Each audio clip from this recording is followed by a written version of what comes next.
आज जो मेरे साथी मंत्री बिल लेकर आए हैं उसके समर्थन में मैं खड़ा हुआ। माननीय अध्यक्ष जी, मैं सुबह से जो चर्चा चल रही है 12 बजे से। ओके एक मिनट चेक कराता हूँ। हाँ एक सेकंड चेक कराते हैं। एक सेकंड में करा रहे हैं, चेक करा रहे हैं। माननीय अध्यक्ष जी, 2 मिनट लगता है कभी। सुबह से जो चर्चा चल रही है उसको मैंने बारीकी से सुना है। मुझे लगता है या तो निर्दोष भाव से या तो राजनीतिक कारणों से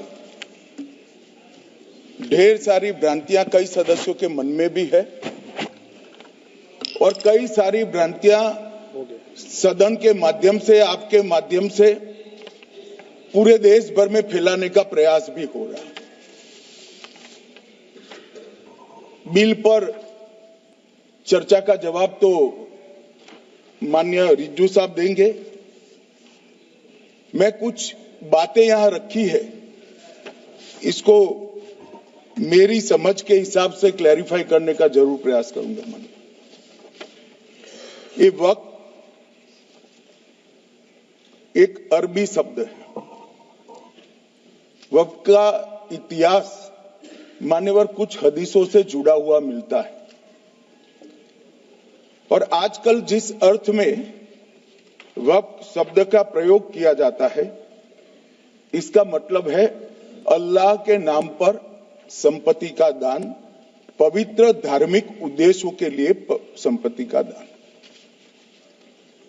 मान्यवर वक्त का समकालीन अर्थ, अभी जो अर्थ हम समझ रहे हैं, वो इस्लाम के दूसरे खलीफा श्री उमर के समय में अस्तित्व में आया। एक प्रकार से इसकी आज की भाषा में व्याख्या करें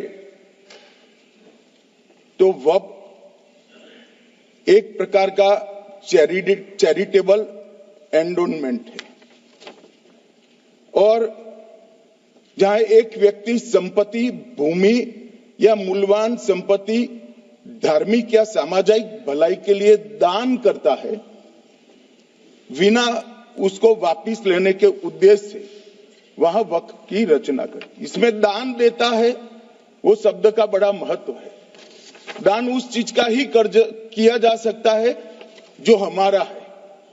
सरकारी संपत्ति का दान मैं नहीं कर सकता। मान्यवर किसी और की संपत्ति का दान मैं नहीं कर सकता। दान उसी चीज का किया जाता है जो हमारा है। मान्यवर इसी विषय पर ये सारा जो बहस चल रहा है भारत का जहां तक सवाल है, दिल्ली में सल्तनत काल के प्रारंभ में मुइज़्ज़ुद्दीन घोरी के समय पर पहली बार वक्फ अस्तित्व में आया। अंग्रेजों के जमाने में 1863 के धार्मिक दान अधिनियम से चलता था। बाद में चैरिटेबल प्रॉपर्टीज एक्ट 1890 से चला। उसके बाद 1913 में मुसलमान वक्फ वैलिडेटिंग एक्ट अस्तित्व में आया। तब तक ये सारी प्रक्रियाएं चैरिटेबल एक्ट के तहत चलती थी। मान्यवर आजादी के बाद वही एक्ट को 1954 में वक्फ के केंद्रीकरण के लिए बदला गया। 95 में वक्फ न्याय अधिकरण और वक्फ बोर्डों की स्थापना की। अब ध्यान से सुनिएगा मान्यवर, वक्फ परिषद और वक्फ बोर्ड ये 1995 से आए। ये पूरा झगड़ा जो चल रहा है, आपने नॉन हिंदू को रख दिया और नॉन मुस्लिम को रख दिया, गैर मुस्लिम को रखा। वो झगड़ा वक्फ में दखल करने का है। पहले तो वक्फ में कोई गैर इस्लामिक सदस्य आएगा ही नहीं, ये स्पष्टता समझ लीजिए। ना मुतवल्ली गैर इस्लामिक होगा, ना वाकिफ गैर इस्लामिक होगा। मान्यवर, वहां कोई प्रोविजन नहीं है। जो धार्मिक संस्थाओं का संचालन करते हैं उसमें कोई गैर मुस्लिम व्यक्ति रखने का प्रावधान किया भी नहीं है, हम करना भी नहीं चाहते हैं मान्यवर। इसलिए जो बड़े बड़े भाषण करते हैं कि समानता का अधिकार चला गया, दो धर्मों के बीच में समानता नहीं रही, मुसलमानों के धार्मिक अधिकारों के बीच में दखल खड़ी हो जाएगी, कुछ नहीं होने वाला मान्यवर। इस दृष्टि से देखें तो 1995 तक वक्फ की काउंसिल और वक्फ बोर्ड था ही नहीं, वो तो 95 से आया। और मान्यवर, ये जो भ्रम खड़ा किया जाता है कि ये एक मुस्लिम भाइयों के धार्मिक क्रियाकलापों के अंदर, उनके दान की हुई संपत्ति के अंदर दखल करने का है, ये बहुत बड़ी भ्रांति फैलाकर माइनॉरिटी को डराकर अपनी वोट बैंक खड़ी करने के लिए किया जा रहा है मान्यवर। कहां पर गैर मुस्लिम सदस्य रखे जाएंगे? परिषद में और वक्फ बोर्ड में। उसका काम क्या है? उनका काम धार्मिक क्रियाकलापों को कुछ चलाने का नहीं है। वो शुद्ध रूप से वक्फ का जो कानून, दान के लिए किसी ने दी हुई संपत्ति, उसका एडमिनिस्ट्रेशन अच्छे से चल रहा है नहीं चल रहा है, कानून के हिसाब से चल रहा है नहीं चल रहा है, या तो दान जिस चीज के लिए दिया गया, इस्लाम धर्म के लिए दिया गया, गरीबों के भोजन के लिए दिया गया, गरीबों के उद्धार के लिए, वो उद्देश्य के लिए इसका उपयोग हो रहा है नहीं हो रहा है, इसका नियमन करने का काम है मान्यवर। अब मैं इसको मान्यवर बाकी सारे धर्मों के साथ कंपैरिजन करते हैं और कहते हैं दखल किया है, मैं उसको स्पष्ट करना चाहता हूं। मान्यवर, वक्फ जो है वो हमारे यहां ट्रस्ट एक्ट है, इसमें ट्रस्ट है। तो ट्रस्ट के अंदर जो ट्रस्ट को बनाते हैं वो ट्रस्टी होते हैं और एक मैनेजिंग ट्रस्टी होते हैं। वक्फ में वाकिफ होता है, वक्फ होता है और मुतवल्ली होता है। ये सारे इस्लाम के अनुयायी हैं। अरे भाई, आप कह रहे हो, हम तो कह रहे हैं क्योंकि इसका वक्फ शब्द ही इस्लाम से आया है, इसलिए हम कह रहे हैं कि वक्फ वो ही कर सकता है जो इस्लाम का अनुयायी हो। अब आप उसका विरोध कर रहे हो, तो आप तो वक्फ में भी नॉन इस्लामिक आदमी चाहते हो। मान्यवर, क्या कह रहे हैं? हम इसलिए कह रहे हैं कि वक्फ वो ही कर सकता है जो प्रैक्टिसिंग इस्लाम को प्रैक्टिस करता होगा, क्योंकि मान्यवर इसकी उत्पत्ति ही इस्लाम के सिद्धांतों से हुई। अब मान्यवर, वक्फ धार्मिक हुआ, वक्फ बोर्ड नहीं हुआ, वक्फ परिषद भी नहीं हुई। अरे सुनो भाई, मान्यवर, ट्रस्ट के अंदर ट्रस्टी जो होते हैं, जो चर्च होगा तो क्रिश्चियन होंगे, पारसी भी होंगे, पारसी के लिए वो ट्रस्ट होगा, तो हिंदू होगा तो वो हिंदू के लिए। अब चैरिटी कमिश्नर हम कहेंगे कि भाई मुस्लिम क्यों आया? मुझे बताओ, चैरिटी कमिश्नर एक्ट में मुसलमान चैरिटी कमिश्नर बन सकता है या नहीं बन सकता है? उसको ट्रस्ट नहीं चलाना है, उसको चैरिटी के कानून के हिसाब से वो ट्रस्ट चले, उसकी देखरेख करनी है। ये धार्मिक नहीं है, ये धर्म का काम नहीं है मान्यवर, ये एडमिनिस्ट्रेटिव वर्क है। और इसलिए तो फिर चैरिटी कमिश्नर हिंदू होगा तो वो क्रिश्चियनों के ट्रस्ट का कैसे देखरेख करेगा? चैरिटी कमिश्नर क्रिश्चियन होगा तो जैनियों के और हिंदुओं के ट्रस्ट का कैसे देखरेख करेगा? अब बताओ कि सारे ट्रस्ट के चैरिटी कमिश्नर अलग अलग बन, देश तोड़ दोगे आप लोग, तोड़ दोगे।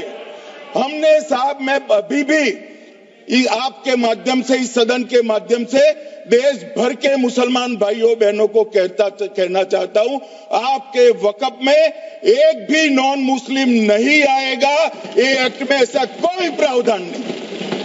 मगर जो वक्फ बोर्ड है और वक्फ परिषद है, उसका काम क्या है? वक्फ की संपत्तियां मान्यवर बेच खाने वाले लोगों को पकड़कर इसके बाहर निकालने का। वक्फ के नाम पर औने पौने दाम में संपत्तियों को 100 साल तक किराए पे देने वाले लोगों को पकड़ना है। वक्फ का जो पैसा होता है, इनकम जो गिरती जा रही है, जिसके माध्यम से माइनॉरिटी का विकास करना है, माइनॉरिटी को आगे बढ़ाना है, इस्लाम धर्म की सारी धार्मिक संस्थाओं को पुख्ता करना है। ये पैसा जो चोरी होता है ना, उसको पकड़ने का काम वक्फ बोर्ड वक्फ परिषद करे। और मान्यवर वो चाहते हैं कि इनके राज में जो मिलीभगत चली वो चलती रहे। ये नहीं चलेगी, ये नहीं चलेगी। और मान्यवर मैं आज आपको बताना चाहता हूं क्या स्थिति हुई है। मान्यवर सबने कहा, रिपीटेशन भी होगा, परंतु मैं कहना चाहता हूं मान्यवर कि वक्फ के 2013 में जो अमेंडमेंट्स आए, अब बिल किरण भाई का है, मगर मैं कह सकता हूं कि वक्फ का 2013 का अमेंडमेंट न किया होता तो ये बिल लाने की शायद जरूरत न पड़ती। सब कुछ अच्छा चलता था। 14 में चुनाव आने वाला था, 13 में रातों रात तुष्टीकरण करने के लिए वक्फ कानून को एक्सट्रीम बना दिया गया। और मान्यवर इसके कारण क्या हुआ? इसके कारण दिल्ली लुटियन की 123 वीवीआईपी संपत्ति कांग्रेस सरकार ने जब चुनाव मुहाने पर थे, 25 दिन दूर था, वक्फ को देने का काम कर दिया। दिल्ली वक्फ बोर्ड ने उत्तरी रेलवे की भूमि वक्फ के नाम घोषित कर दी। हिमाचल में वक्फ की संपत्ति बताकर उस पर अवैध मस्जिद बनाने का काम किया। 250 हेक्टेयर क्षेत्रफल वाले 12 गांव पर वक्फ का स्वामित्व हो गया तब तमिलनाडु में। और मान्यवर तमिलनाडु के 1500 साल पुराने तिरुचेंदुरई मंदिर की 400 एकड़ भूमि को वक्फ की संपत्ति घोषित कर। ये जब मंदिर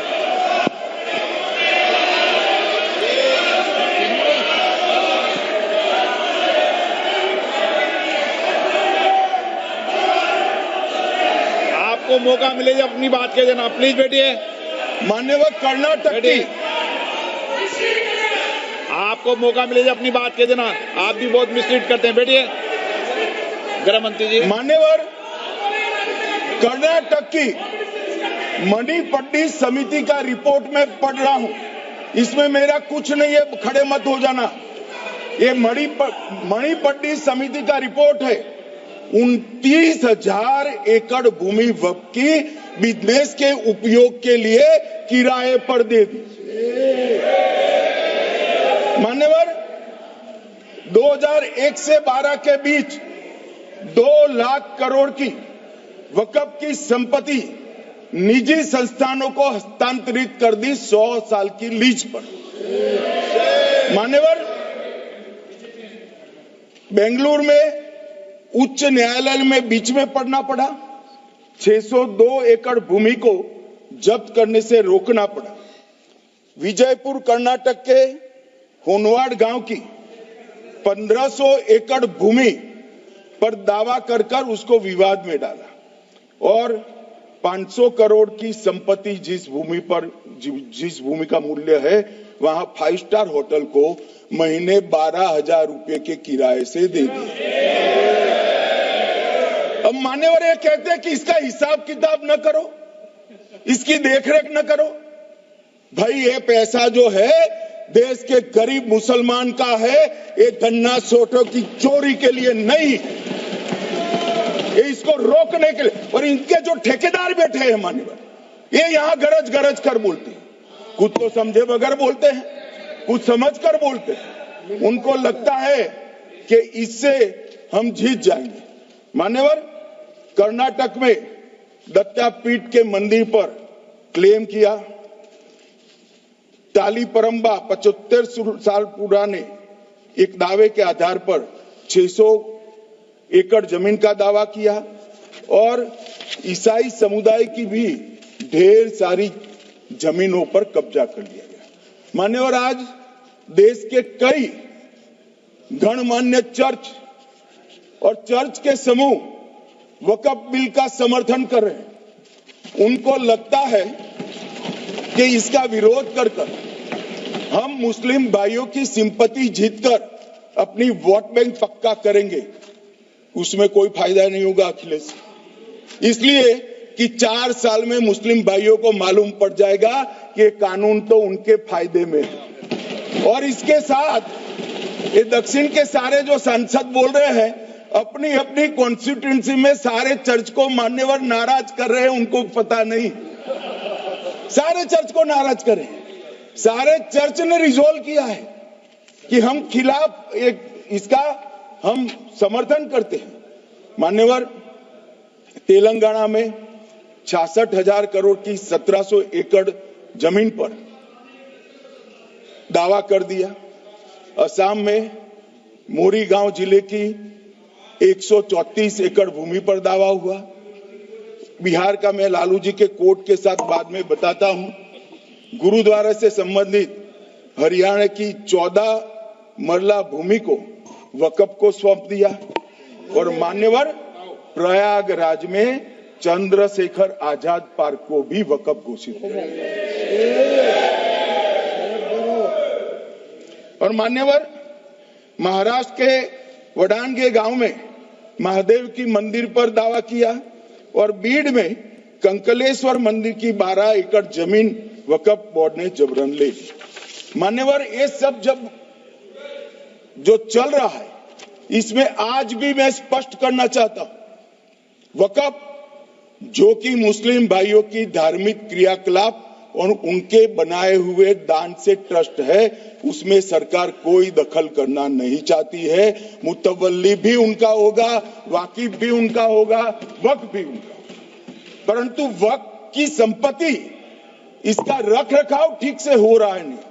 वक्फ का संचालन कानून के हिसाब से हो रहा है, निजी उपयोग के हिसाब से। सैकड़ों साल पहले किसी बादशाह ने दान किया, हमारी भाषा में कहो तो धर्मादा किया। अब इसकी संपत्ति को आप 12,000 रुपये में 5 सितारा होटल बनाने के लिए दे देते हो, ये उचित है क्या भाई? वो पैसा गरीब मुसलमान के कल्याण के लिए करिए, तलाकशुदा महिलाओं के कल्याण के लिए करिए, जो अनाथ बच्चे हैं उसके कल्याण के लिए करिए। मानिए, और ये करने की जगह बेरोजगार मुसलमान युवाओं के लिए स्किलिंग का काम करिए। लाखों करोड़ों रुपए की भूमि मान्यवर और इनकम 126 करोड़ रुपया। रेलवे की जितनी जमीन है, जिसमें हजारों करोड़ लाखों करोड़ का रेलवे का कारोबार चलता है, इतनी भूमि वक्फ के पास है और इनकम 126 करोड़ रुपए। मान्यवर कहते हैं कि इनकम का क्या उद्देश्य है?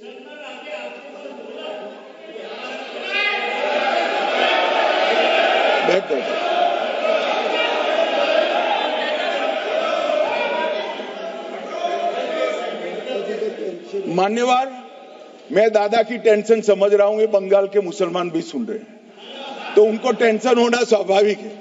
मान्यवर, लालू प्रसाद जी, आज आरजेडी के सारे सदस्य बोले, जब 2013 का अमेंडमेंट आया, मैं लालू जी का तो पूरा पढ़ना चाहता हूं, बाकी सदस्यों का सिर्फ टोकन पढ़ूंगा। लालू जी ने क्या कहा? मैडम, सरकार जो यह संशोधन विधेयक पेश किया है, सरकार की पहल का हम स्वागत करते हैं। शाहनवाज हुसैन जी और अन्य माननीय सदस्यों ने अपनी बातों को यहां रखा, मैं उसका समर्थन करता हूं। आप देखिए सारी जमीनें हड़प ली गई है, चाहे सरकारी हो या गैर सरकारी। वक्फ बोर्ड में जो काम करने वाले लोग हैं उनके द्वारा सारी प्राइम लैंड को बेच दिया गया है। पटना में ही डाक बंगले की जितनी प्रॉपर्टी थी सब पर अपार्टमेंट बन गए। इस तरह की काफी लूट खसोट हुई है। हम संशोधन विधेयक तो आपको अंत में लाए हैं, समर्थन करते हैं, लेकिन मैं चाहता हूं कि भविष्य में आप कड़ा कानून लाइए और ये जो चोरी करने वाले लोग हो उनको जेल की सलाखों के पीछे। अब साहब, लालू प्रसाद की इच्छा इन्होंने तो पूरी नहीं की, नरेंद्र मोदी जी ने पूरी कर दी। ये लालू जी ने कहा था एक कड़ा कानून लाइए। मान्यवर शरीफुद्दीन शरीफ उन्होंने कहा मंत्री जी समझते हैं कि शायद इससे मुसलमानों का वोट मिल जाएगा, लिहाजा मुसलमान लोगों ने भी खुद ही तबाही मचाई है, इसलिए मैं गुजारिश करूंगा कि इसके लिए आप सख्त कानून बनाइए, उनके हाथों में हथकड़ियां पहनाइए और जो उनके कब्जे किए हैं वो जमीनों बेचकर गरीब और तलाकशुदा मुस्लिम बहनों का कल्याण करिए। इसके बाद श्री हमीदुल्लाह सैयद लक्षद्वीप से थे, उनका भी इसी टोन का भाषण है। और मान्यवर, मैं आज की बात नहीं कर रहा हूं, 2013 का जो बिल कांग्रेस पार्टी लेकर आई, इसके विरोध में इनके समर्थकों ने जो कहा था मान्यवर ये है। और क्या होगा भाई इससे? पारदर्शी ऑडिट होगी, आज ऑडिट ही नहीं हो रही। रिपोर्ट ऑनलाइन जमा करने की सिस्टम नहीं है, वो होगी, रिपोर्ट देनी पड़ेगी, बैलेंस शीट जमा करनी पड़ेगी, ऑडिट होगी, कैग के रिटायर्ड ऑफिसर ऑडिट करेंगे और मान्यवर पारदर्शिता आएगी। इससे क्यों डरना चाहिए किसी को? पारदर्शिता से क्यों? और वक्फ बोर्ड और वक्फ परिषद, इसका कोई ऑर्डर हम ऐसा नहीं लिख रहे हैं कि कोर्ट में नहीं जा सकते। आपने तो कर दिया था कि एक ऑर्डर को कोई कोर्ट में चैलेंज ही नहीं कर सकता, पूरा संविधान वहां समाप्त कर दिया मान्यवर। और मान्यवर, हम तो इसको कहते हैं कि कोई भी चैलेंज कर सकता है कायदे की अदालत में। इस देश में संविधान का राज है, ग्रीवेंसेस जिसका भी हो कोर्ट में जा सकता है। 2013 में जिसकी भूमि हड़पी, इसके ग्रीवेंसेस को भी कोर्ट के फोरम से बाहर करने का पाप एक कांग्रेस पार्टी ने किया। मान्यवर, एक अफवाह और फैला रहे, प्रोस्पेक्टिव इफेक्ट से आ रहा है। मैं स्पष्ट कर देना चाहता हूं, इस सदन में बोलने के वक्त जिम्मेदारी के साथ बोलना चाहिए। अगर ये कानून का पहला पेज और तीसरी तक धाराएं भी पड़ी होती तो इसमें स्पष्ट लिखा है ये कानून का अमल जिस दिन पारित होने के बाद भारत सरकार नोटिफिकेशन बाहर निकालेगी उस दिन के बाद होगा। मतलब रिट्रोस्पेक्टिव इफेक्ट नहीं है, मगर मुस्लिम भाइयों को डराया जा रहा है कि रिट्रोस्पेक्टिव इफेक्ट से आएगा। मान्यवर, ये कह रहे कलेक्टर क्यों रखा है? मुझे एक बात बताओ भाई, जो बता सकते हैं। अगर किसी मंदिर के लिए जमीन खरीदनी है तो जमीन की मालिकी किसकी है वो हमारे देश में कौन तय करता है? सबको मालूम है, कलेक्टर करता है सर, रेवेन्यू ऑफिसर वही है। तो अगर वक्फ की भूमि जो वक्फ कर रहा है उसकी है या नहीं है, इसकी जांच कलेक्टर करे तो इसमें आपत्ति क्या है? वक्फ तो दान है भाई, और दान अपनी संपत्ति का किया जा सकता है, किसी और की संपत्ति का नहीं किया जा सकता। गांव में कोई बेचारा अमेरिका गया है 4 महीने पढ़ने के लिए, घूमने के लिए, आता है तो कि वक्फ घोषित हो गया। कोई कारोबार करने के लिए दिल्ली आया, आता है तो कि वक्फ घोषित हो गया। अरे ऐसे नहीं होता भाई, कलेक्टर को पूछना पड़ेगा सरकारी संपत्ति है या नहीं है, इसकी जांच करनी चाहिए या नहीं करनी चाहिए। ढेर सारे मंदिर बनते हैं, बने भी है, बनेंगे भी, ढेर सारे चर्च बने हैं, गुरुद्वारे बने हैं, सरकारी संपत्ति पर बन सकते हैं क्या? नहीं बन सकते मान्यवर। जहां वक्फ की घोषणा होती है वो भूमि सरकारी है या नहीं है वो सत्यापित करना ही चाहिए, और कलेक्टर के अलावे इसको कोई सत्यापित नहीं। मान्यवर, इन्होंने इन्होंने, मैंने पहले भी बताया मान्यवर, कोर्ट को भी रास्ते से निकाल दिया। मैं बाद में बात करता हूं मान्यवर, ये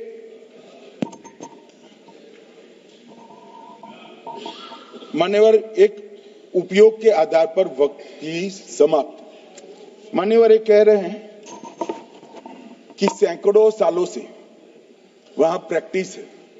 अब वो तो वक़्फ रजिस्टर हो गया, आपने घोषित कर दिया, वक़्फ में रजिस्टर भी हो गए, अब इसका सवाल नहीं है। मगर सैकड़ों साल की प्रैक्टिस, मुगलों के समय की प्रैक्टिस आज घोषित की जा सकती है क्या? अगर वहां नमाज पढ़ रहे हैं तो लोग देखते होंगे, कब्रिस्तान होगा लोग देखते होंगे, दरगाह होगी तो लोग देखते होंगे, और घोषित भी हो चुका होगा, रजिस्टर भी हो चुका होगा। अब अगर आप वक़्फ घोषित करना है तो उसको ऐसे नहीं कर सकते मान्यवर, अधिकृत करना चाहिए। मान्यवर, जो दूसरा सुधार लेकर आए किरण जी, वो ही है कि धारा 36 में वक़्फ संपत्तियों को बिना किसी स्पष्ट प्रक्रिया से, मालिकी की प्रक्रिया से पंजीकृत नहीं किया जा सकता। मान्यवर, अपील का प्रावधान वर्तमान में अधिनियम में ट्रिब्यूनल के निर्णय के खिलाफ अपील करने का कोई प्रावधान नहीं है। ये दृष्टिभ्रम खड़ा कर रहे थे गोगाई जी कि हाईकोर्ट में जा सकते। हाईकोर्ट में सिविल सूट नहीं जा सकता, रीट के अधिकारों का उपयोग कर हाईकोर्ट में जा सकते हैं। सिविल सूट में ज्यादा प्रोटेक्शन मिलता है मूल मालिक को। आपने सिविल सूट को खत्म कर दिया था। रीट के जुडिक्शन बहुत सीमित है, हम सब जानते हैं कि ये सीमित कर दिया गया था, आप भी जानते हो, मगर आपको वोट बैंक चाहिए। मान्यवर, ये हमारा स्पष्ट सिद्धांत है भारतीय जनता पार्टी की, मोदी सरकार का, कि वोट बैंक के लिए हम कोई कानून नहीं लाए। कानून न्याय के लिए होता है, कानून लोगों के कल्याण के लिए होता है। इन्होंने कहा कैसे कैसे कानून आए हैं, मैं बता देता हूं सब। अभी कांग्रेस के महासचिव और माननीय सदस्य कह रहे थे क्या कानून आ रहे हैं, सब किस प्रकार के कानून आ रहे हैं। मान्यवर, इसी सदन में नरेंद्र मोदी सरकार ही महिलाओं को 33% आरक्षण का कानून लाई। इसी सरकार में पिछड़ों को संवैधानिक अधिकार दिया गया। मान्यवर, इसी सरकार में बजट जो आए, इसमें गरीबों को गैस, शौचालय, पानी, 5 लाख तक का बीमा, 5 किलो अनाज, बिजली और घर दिए गए। मान्यवर, और कन्वर्जन कानून की बात करते थे और हंसते हंसते कहते थे कर्नाटक सरकार कन्वर्जन कानून लेकर आई है। सबसे पहला कन्वर्जन कानून उड़ीसा और मध्य प्रदेश में कांग्रेस सरकार लेकर आई, मगर उस वक्त कांग्रेस सरकार तुष्टीकरण की नीति पर नहीं चलती थी, महात्मा गांधी के सिद्धांतों पर चलती थी। मध्य प्रदेश और उड़ीसा में सबसे पहला कन्वर्जन के खिलाफ कानून कोई लाए तो कांग्रेस पार्टी लाई, और मुझे गर्व है मेरी पार्टी की सरकारें कन्वर्जन पर कानून लाती। माने, और सबको अपना धर्म का अनुसरण करने का अधिकार है, कोई शौक से करे, मगर लोभ, लालच, भय, इससे धर्म परिवर्तन नहीं कराया जा सकता। किसी गरीब के पास खाना नहीं है, खाना देकर उसका धर्म बदला दोगे? कोई थोड़ा कम पढ़ा लिखा व्यक्ति है, उसका धर्म बदला दोगे? ऐसे नहीं होगा मान्यवर। और आपने भी किए हैं कानून, आप नए नए आए हो, आपको मालूम नहीं है मान्यवर, इनको मालूम नहीं, अभी अभी आए हैं 5 साल से। ये कांग्रेस पार्टी ने कानून किए थे मान्यवर। अपील का प्रावधान भी हमने आगे बढ़ाया, और गैर मुसलमानों के द्वारा दान की गई संपत्तियों पर, गैर मुसलमानों की दान की संपत्तियों पर वक़्फ़ अधिनियम को हमने लगने से मना कर दिया। माने, उनके लिए चैरिटी कमिश्नर का कायदा है। ये प्रैक्टिसिंग इस्लाम, जो इस्लाम की प्रैक्टिस करते हैं, इसीलिए मान्यवर हमने ओवरराइडिंग इफेक्ट को भी समाप्त कर दिया। मान्यवर, ट्रस्ट का नियमन करने का जो कानून होता है, जैसे चैरिटी कमिश्नर के कानून में कोई ओवरराइडिंग इफेक्ट नहीं है। जहां क्लासेस आते हैं वहां ओवरराइडिंग इफेक्ट होती है। यहां ओवरराइडिंग इफेक्ट इसलिए देगी कि आप जिसकी संपत्ति हड़पी जाएगी उसको कोर्ट से जाने से रोकना चाहते थे, इसलिए ओवरराइडिंग इफेक्ट जो हमने मान्यवर निकाल दिया है। मान्यवर, एक ऐसी चर्चा लेकर आए कि चर्चा नहीं, मैं आपको बताना चाहता हूं 2013 में जो अमेंडमेंट बिल आया, जिसके कारण ये बिल लाना पड़ा, वो बिल में कुल मिलाकर 5.4 घंटे चर्चा हुई थी, 5.5 घंटे दोनों सदन मिलाकर। और इस बिल में दोनों सदन मिलाकर 16 घंटे चर्चा हो रही है मान्यवर, 16 घंटे। इसके अलावा हमने डिमांड किया समिति बनाओ, समिति भी बनाई, 38 मीटिंगें हुई, 113 घंटे चर्चा हुई, 284 हितधारक बनाए गए, वक्फ बोर्डों की संख्या जो उपस्थित वक्फ बोर्ड भी हुए राज्यों के 25 हुए, राज्य सरकार के प्रतिनिधि 15 राज्य सरकारों के आए, सांसद 8 हुए, विधायक विधान परिषद 7 हुए और अध्ययन दौरे 3 किए गए और अल्पसंख्यक आयोगों को भी 5 बुलाया गया। ये सबसे 92.68 लाख करीब 1 करोड़ सुझाव देश भर से ऑनलाइन आए, इसकी मीमांसा कर एक कानून बना है। आप ऐसे इसको खारिज नहीं कर सकते हो भाई, पूरी प्रक्रिया को। आप जो कर रहे हैं 5.5 घंटे की प्रक्रिया, ये बहुत लोकतांत्रिक प्रक्रिया है और हम 16 घंटे चर्चा करते हैं कि चर्चा आपके अनुरूप चर्चा नहीं हो सकती। ये सदन में हर सदस्य बोलने के लिए स्वतंत्र है,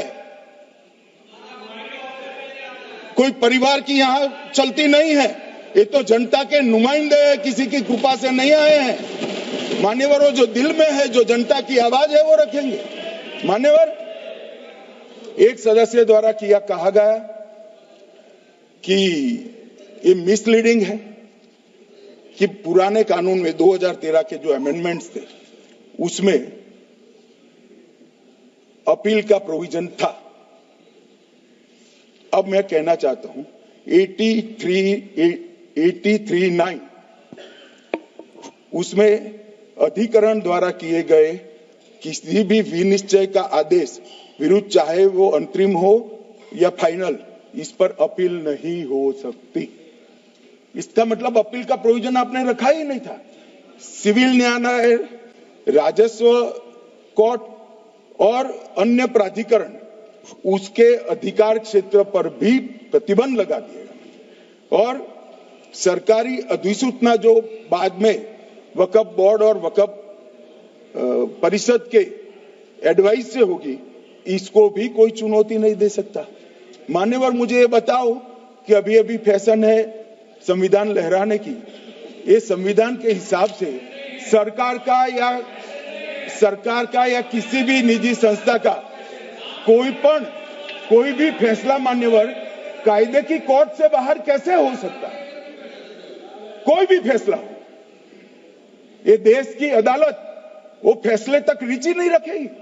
नागरिक ग्रीवेंसेस लेकर कहां जाएंगे? जिसकी भूमि हड़प कर ली गई वो कहां जाएगा? ऐसा नहीं चलेगा। आपकी वोट बैंक के लिए आपने किया था, हम खारिज कर रहे हैं, हम खारिज कर रहे हैं। ऐसा नहीं चलेगा। अदालत में जाइए, जिसको ग्रीवेंसेस है इधर और साइड से, और अदालत न्याय करेगी। न्याय के लिए तो अदालतें बनी है। और मान्यवर, यहां एक सदस्य ने कह दिया माइनॉरिटी इस कानून को स्वीकार नहीं करेगी। क्या धमकाना चाहते हो भाई? संसद का कानून है, सबको स्वीकार करना पड़ेगा। स्वीकार नहीं करेंगे मतलब क्या है? कैसे बोल सकते हैं कोई? हम कानून को स्वीकार नहीं करेंगे। एक कानून भारत सरकार का है, हर एक पर बंधन करता होगा और इसको स्वीकार करना पड़ेगा। मान्यवर, ये हमने तो खैर वक्फ को छेड़खानी नहीं की। वक्फ बोर्ड और वक्फ परिषद के अंदर बदलाव किया है, मगर वक्फ के लिए भी क्या क्या जजमेंट आए। सैयद फजल पुकोया थंगल बनाम भारत संघ 10/11/28 को केरल उच्च न्यायालय ने उन्होंने कहा वक्फ बोर्ड एक स्टैट्यूटरी बॉडी है, यह मुस्लिम समुदाय का प्रतिनिधि निकाय नहीं है। इसका फंक्शनिंग मान्यवर एडमिनिस्ट्रेटिव है। धार्मिक क्रियाकलापों को तो वक्फ ने करना है, चाहे कब्रिस्तान हो, चाहे दरगाह हो, चाहे मस्जिद हो, चाहे चैरिटी का काम, वो वक्फ बोर्ड को नहीं करना है भाई। ये केरल हाईकोर्ट ने किया।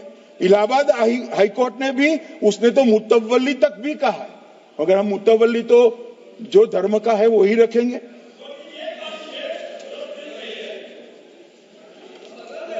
मान्यवर, इन्होंने कहा एक मुतवल्ली के कर्तव्य विशुद्ध रूप से धर्म निरपेक्ष कैरेक्टर है, मगर हम मुतवल्ली को छू नहीं रहे। मान्यवर ये कह रहे थे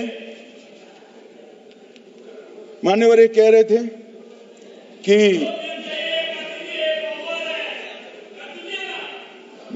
मान्यवर ये कह रहे थे कि कोई गड़बड़ियां नहीं हुई। मान्यवर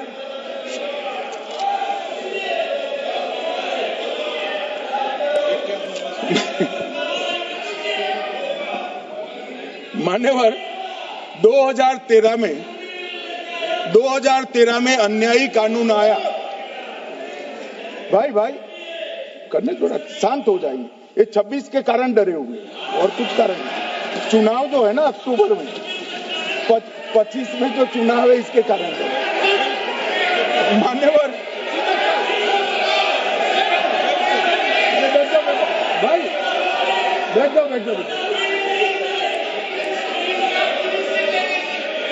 मान्यवर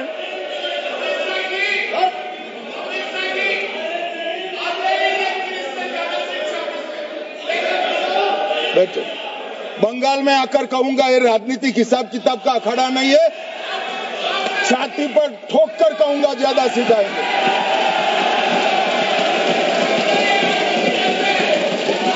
मान्यवर 2013 के, अरे बैठ जाओ वकील साहब बैठ जाइए। मान्यवर 2013 में वो भी रिपीट होने वाले हैं।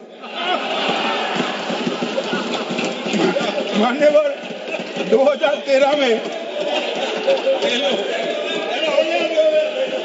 बैठ जाओ। मान्यवर 1913 से लेकर 2013 तक 1913 से 2013 तक वक्फ बोर्ड का कुल एकड़ में भूमि सब वक्फ का मिलाकर 18 लाख एकड़ था। मेरी विनंती है सभी सदस्य इसको ध्यान से सुनिए। 1913 से 2013 तक 18 लाख एकड़ और 13 से 25 तक एक कानून बनने का परिणाम क्या आया और नई 21 लाख एकड़ भूमि बढ़ गई। अब मान्यवर 39 लाख एकड़ जो भूमि है उसमें 21 लाख एकड़ 13 के बाद है। अब ये कह रहे हैं कि इसका दुरुपयोग नहीं हो रहा है। मान्यवर, और लीज पर दी गई संपत्तियां 20,000 थी और 25 में रिकॉर्ड के हिसाब से, हो सकता है गलत भी हो सकता है, रिकॉर्ड्स के हिसाब से शून्य हो गई। तो मान्यवर संपत्तियां कहां गई? मान्यवर बेच दी गई। किसकी संपत्ति से, किसकी परमिशन से बेचा? मान्यवर मैंने पहले ही कह दिया कि केरल और देश भर के Catholic bishop council, Catholic bishop conference of India, Catholic Congress Kerala, भारतीय कैथोलिक धर्मगुरुओं की महासभा, केरल चर्चों की संयुक्त परिषद, कैथोलिक कांग्रेस केरला, ये सब ने इस बिल का समर्थन करा है और कहा है अन्यायी 2013 का सुधार। हम अकेले नहीं कह रहे मान्यवर। और मान्यवर, इसी एक्ट में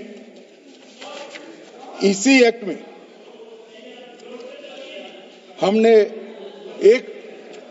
एक बात कही कि जो योगदान था वक्फ बोर्ड का वो 7% से घटाकर 5% कर दिया। मान्यवर, अब ये जो कह रहे हैं ये मुसलमान भाइयों के हित में कह रहे हैं जिसका विरोध कर रहे हैं या अहित में? अगर 7 से 5% हमने कम किया तो ये कहां जाएगा? वो वक्फ में रहेगा। वक्फ बोर्ड का कम किया है। जो मस्जिद चल रही है उसको हमने 2% बढ़ाया है। ये उल्टा समझ रहे हैं मान्यवर। ये बिल जमीनों की सुरक्षा प्रदान करेगी मान्यवर। किसी की जमीन अब घोषणा मात्र से वक्फ नहीं बनेगी, उसको प्रोटेक्शन मान्यवर। पुरातत्व विभाग और एएसआई की जमीन को हम सुरक्षा देंगे। आदिवासी भाइयों की शेड्यूल 5 और शेड्यूल 6 की जो जमीन है वो सुरक्षित हो जाएगी। निजी संपत्ति जो आम नागरिकों की है वो भी सुरक्षित हो जाएगी। और वक्फ करने के लिए स्वामित्व को दान तो साहब अपनी संपत्ति का ही कर सकते हैं, गांव की संपत्ति का दान नहीं कर सकते। तो वक्फ निजी संपत्ति से ही स्वामित्व के बगैर नहीं हो पाएगा। इसमें पारदर्शिता लाने के लिए सूचना की प्रक्रिया को दाखिल किया गया है। वक्फ बोर्ड की वक्फ की जो संपत्ति घोषित करने की अधिकार थे उसको समाप्त कर दिए। कलेक्टर से सर्टिफाइड कराना पड़ेगा और नए वक्फ पारदर्शी तरीके से पंजीकृत भी करने पड़ेंगे। रजिस्ट्रेशन के बगैर कोई संस्था नहीं चल सकती। और मुस्लिम ट्रस्ट अब तक के जो है उसको हमने इस जो माफ करना, कई सारे ऐसे मुसलमान भाई हैं जो वक्फ के कानून को अंदर दायरे में आना नहीं चाहते। मुझे मिले थे वोरा समाज वाले, वोरा समाज है, अहमदिया है, कई सारे ऐसे समुदाय हैं, सिया भी है, पसमंदाओं के भी कुछ ट्रस्ट हैं। वो सभी को मैं एक आनंद का समाचार देना चाहता हूं, अब मुसलमान भी ट्रस्ट एक्ट के अंदर अपना ट्रस्ट रजिस्टर करा सकता है। इसके लिए कंपलसरी नहीं है कि वो वक्फ के कानून में भी जाए, चैरिटी कमिश्नर एक्ट के तहत वो करने वाला है।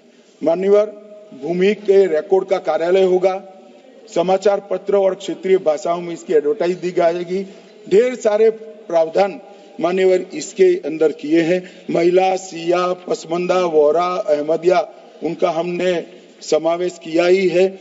और उन्होंने कहा, मैं सुन रहा था मान्यवर, एक फैशन हो गई, राम जन्मभूमि का मंदिर बनाने की बात आई तो इस देश के अंदर खून की नदियां बह जाएगी, मुसलमान रोड पर आ जाएगा, मुसलमानों का ये हो जाएगा, वो ट्रिपल तलाक, फिर से डर, सीए आया कि मुसलमानों की नागरिकता चली जाएगी।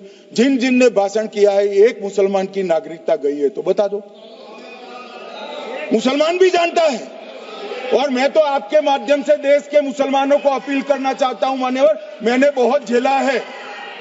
ये कहते थे कि सीए कानून मुसलमानों की नागरिकता लेने 2 साल हो गए, एक भी मुसलमान की नागरिकता गई है तो सदन के पटल पर रखी।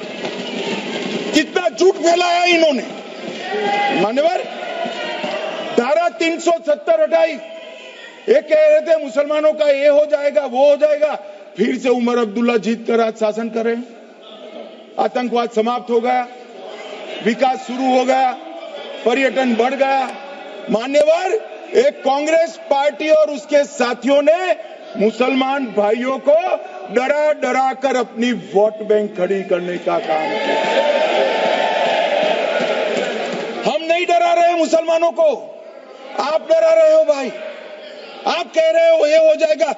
मैं कहता हूं इस देश के नागरिक को किसी भी धर्म का हो कोई आंच नहीं आएगी मान्यवर, ये नरेंद्र मोदी सरकार का सिर्फ। मान्यवर,